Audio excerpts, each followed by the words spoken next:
Pakistan has long claimed victory over India in the 1965 war, celebrating September 6 as the Defense of Pakistan Day, when most objective assessments have held that the war ended more or less in a draw. India was always more realistic, with its official war history recording that the 1965 war was more of a stalemate than anything else.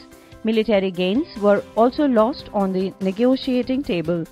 But with the Modi government deciding to celebrate the 1965 war as a great victory on its 50th anniversary, with even a commemorative carnival being planned, a new reader-friendly history of the war unabashedly concludes India won the war.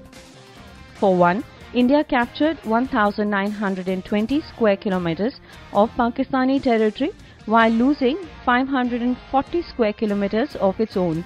For another, India lost 2,862 soldiers, while the toll for Pakistan was 5,800, says the book, quoting the then Defence Minister Y.B. Chavan's statement in Rajya Sabha. Moreover, Pakistan lost over 450 tanks, while India lost less than 100.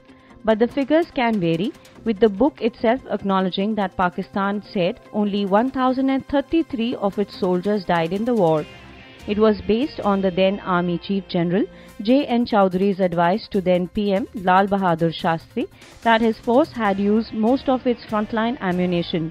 Later, it was found that while Pakistan had almost exhausted its reserves, by September 22nd, India had used only 14% of its frontline ammunition and still had twice the number of tanks.